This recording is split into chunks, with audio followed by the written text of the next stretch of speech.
Tariq yesterday, and he was telling us how, he's coming back for obviously multiple reasons. But what was that process like for you, kind of working through his decision to come back, and how happy are you that you got him back? Yeah, when you're going through the process of a kid coming back for an extra year versus going to the NFL, we always want to weigh all the factors and ultimately do what's best for the student athlete. And in this case for Tariq, we just felt like with his injury and missing so many games this year, there was just a lot of unfinished business.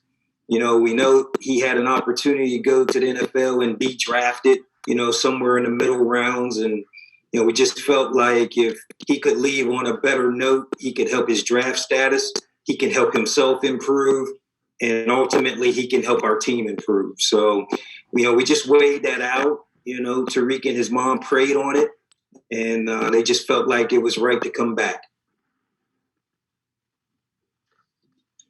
Let's go to Mark Brennan, Fight On State, and John Sauber. You're on deck.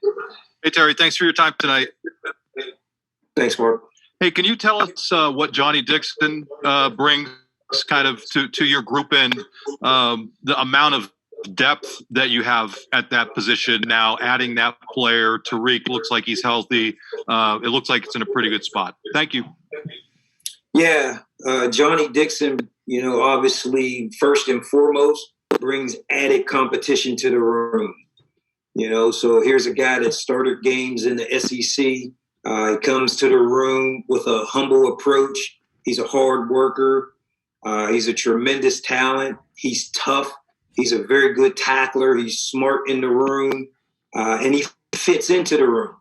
So I feel like I have a really good room. I feel like there's probably 6 guys that could legitimately play snaps for us. Johnny's one of those guys. He's a playmaker. He's come in and made an immediate impact on us. I'm super excited that he's a part of our room, and he's making us better. He's getting better. He's making the room better, and he's building a competition that ultimately makes us better with the guys that's on the field. John Sauber with the Center Daily Times, and Tobias Wilborn. You're on deck. Hey, Terry, thanks for taking the time. How does Tariq's experience sort of help with teaching the younger guys? He mentioned yesterday that you kind of allowed him to do some teaching in the room and take over some of the film sessions. How does that help you to have that voice as well? Yeah, it's always great when you got a veteran guy in the room. Tariq's going on his 5th year, so he's got 4 years of playing experience. Not only that, Tariq is super smart. He's one of those rare guys that, he has a photogenic memory. He sees it once, he can recite it right after that. So it's very unique, and it's going to help him in his NFL career. So he learns very fast, and he helps me to teach in the room. Our young guys, we have 3 new guys that came in January. So, there's a lot of catching up to do, and Tariq helps to mend that curve for us. And, oftentimes the coach himself is like the parent. Sometimes they don't want to hear from us. They want to hear from their peers, and they want to hear from a guy that's made those plays and played in the big situations. So Tariq's been awesome in that sense. He is the leader of the room. There's times where, I'll get him up and have him draw out a coverage, and not just draw out the 2 corner positions, but draw the whole back 7 and sometimes the front 4 as well. So we're just trying to completely develop our guys in the room so they don't just know coverage. They know the entire scheme and what everyone is doing and how everyone fits into the piece for our defense. Let's go to Tobias Wilborn with the Post-Gazette, and T. Frank, you're on deck. Sorry about that. Earlier, Coach Franklin talked about your relationship with Deion Barnes. I was wondering that me and Joe Giuliano can do a podcast together with you guys debating. But also, what has it meant for you to see the freshmen come in to your group, and how have the younger kids adapted to the new system that you guys are putting? Not new system, but just the system overall being at Penn State. Yeah, the greatest challenge, especially for mid-year freshmen and newcomers, is getting adapted to our way, especially high school kids. When you're in high school, they don't realize here how hard you have to work, how hard you have to perform each and every play. You can't take a snap off.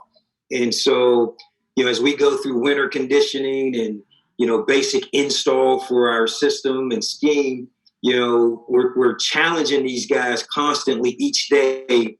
And these guys are studying hard. They're working hard. They're doing everything we ask them to do. And every day's a learning curve. Each day these guys are progressing. I can use an example of Kalen King in my room. The kids come in from day one. He's taking a mature approach. He and his brother Kobe. I mean, these guys are as mature as individuals as you're going to get as freshmen.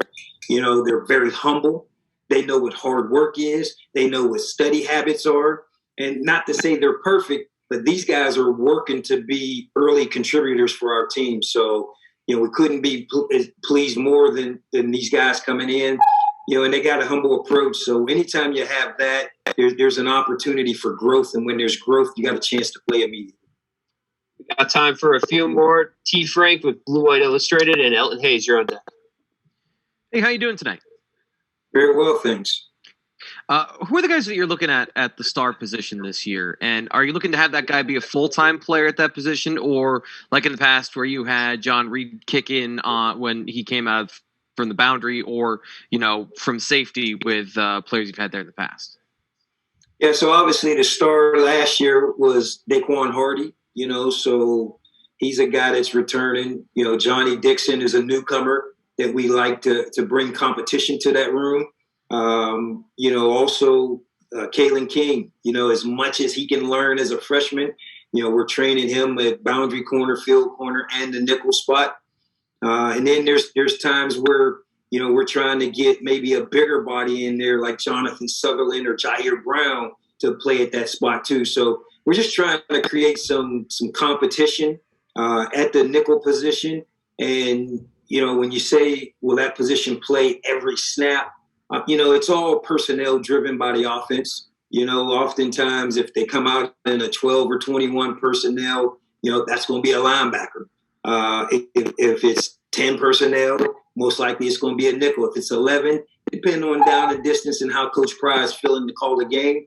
So, we love position flexibility. We feel like we have the bodies to play with a Sam backer out there, and we feel like we have the bodies to play with a true star position, whether it's a big star or a more cover type star. We feel like we have those guys.